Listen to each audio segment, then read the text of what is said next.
now that it's been 24 hours, our tangerine should be dry and hard. Where I had left my tangerine, it actually got stuck and I had to rip it off. That's alright. So you'll probably notice that your tangerine cracked in places. Mine cracked only in one place, kind of. So what you're going to want to do is just take some water and just go over the cracks. Just rub them until you can't see the cracks anymore. You might want to kind of press it together where the crack is so that it tries to stay together. If you're like me and your clay came off, you can actually use some of that to put it over the cracks. When it's wet, it'll get a little discolored, but once it dries, it will look like the rest of the tangerine again. So I am just trying to fill in my holes.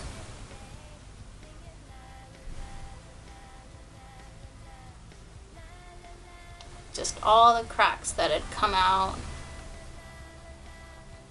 Once you do this, it shouldn't be cracking again.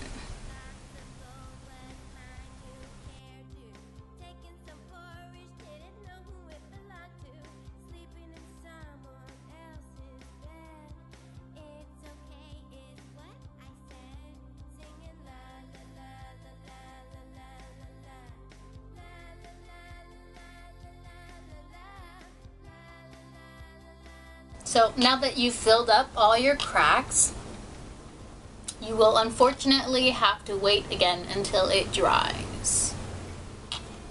And you'll notice how discolored it became.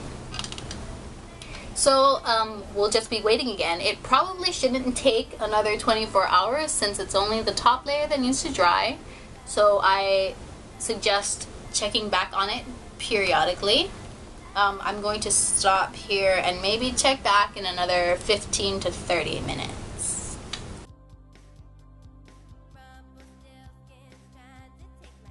So now that it's been about 30 minutes, my tangerine is dry. So we can go ahead and move on to the next step.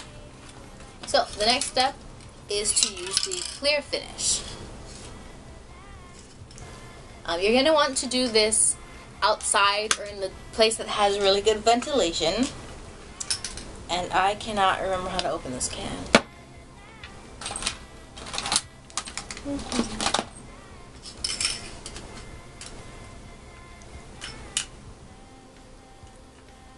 Oh, okay. It does smell and stuff. Okay, so we're going to have that there. I had actually, excuse me, I put some paper down for this. So now I'm just going to spray it all around, kind of making sure that I have an even coat. But it doesn't really matter if you don't get it on the bottom because nobody's going to see that. So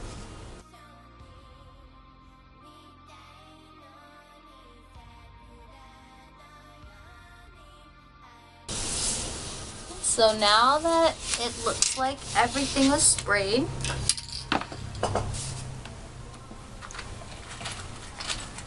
you want to take your toothpick, stick it in the top just to lift it up, just to check the bottom and see everything's dripped down to that bottom area there.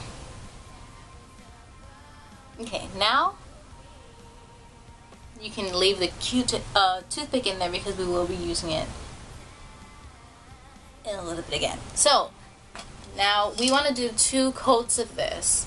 It takes about 15 minutes to dry, but it takes about 3 hours for us to do the next step after this. So we're going to wait another 15 minutes and then we're going to spray it one more time.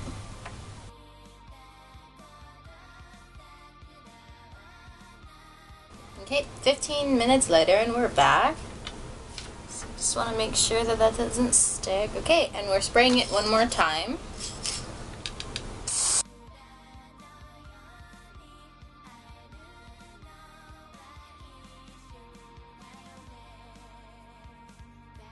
So if you have any of this kind of building up on the side, you just want to take another Q-tip and kind of just smooth it out.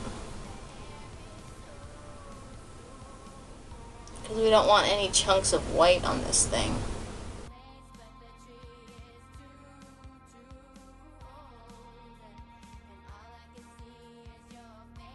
Sorry, you might want to take that Q-tip out after all, just to make sure it doesn't get stuck.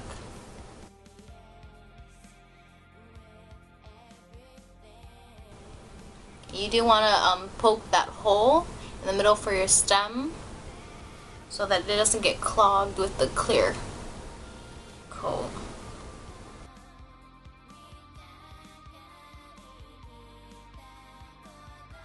Now we are just letting that dry for 3 hours. So, I guess I'll see you again in 3 hours.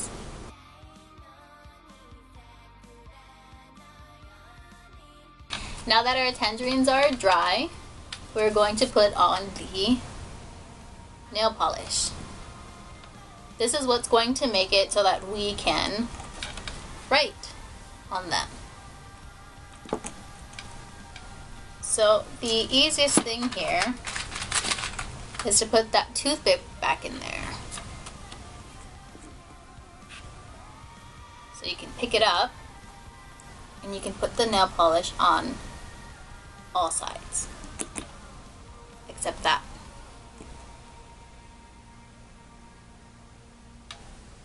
So you just want to make sure that you get the nail polish everywhere.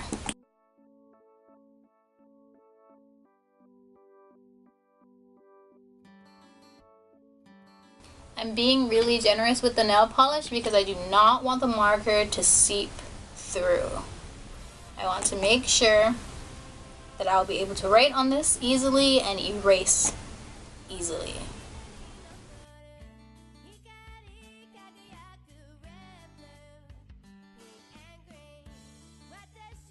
Okay, now we have to wait for the nail polish to dry. I think nail polish is supposed to dry in 20 to 30 minutes or something like that. So we're going to wait about 20 minutes and we're going to see if it's dry. At that point, we're probably going to do another coat because I think I did 2 the first time.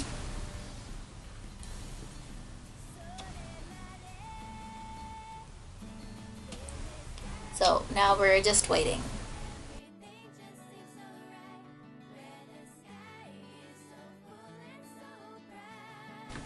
So now that the first coat is about dry, I'm going to do it one more time.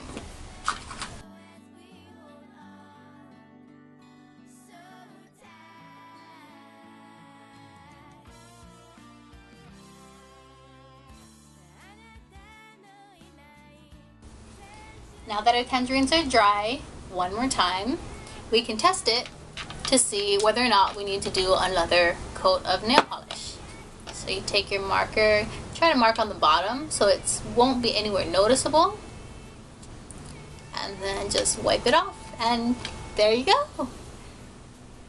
You'll notice that sometimes a marker will leave black marks on the tangerine, but that is okay because it is not actually entirely noticeable, and fruit aren't perfect. So now, the last thing we have to do is put that leaf in there. So I'm going to grab my leaves. I had apparently bought something called a phyllo bush or something. So I just want one of these. How did I do it the last time?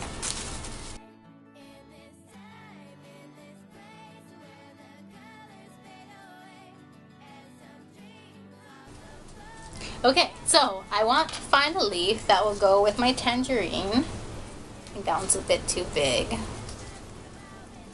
Maybe that one works. So we're going to take that off. And we're just going to stick it in like that. But we do need a stem.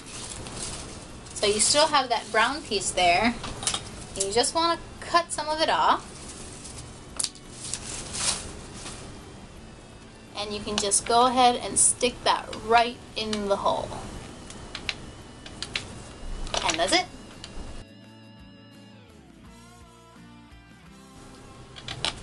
So what I had done after this, I had glued the leaf down so it's not sticking up like that. So I just...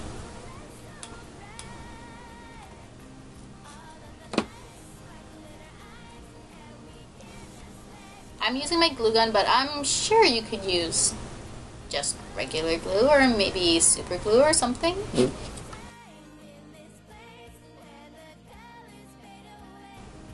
If you want to ensure the leaf and the stem don't fall out, I suppose you could stick glue in there first before you throw the stem and leaf. And that is pretty much it. Now you can do whatever you want with your tangerine. I put mine on headbands so that I could wear them on my head. The most important thing to remember about this project is the waiting time, the time that it takes for each stage to dry. I would be cautious after every stage and just make sure that whatever you're doing previously had finished drying.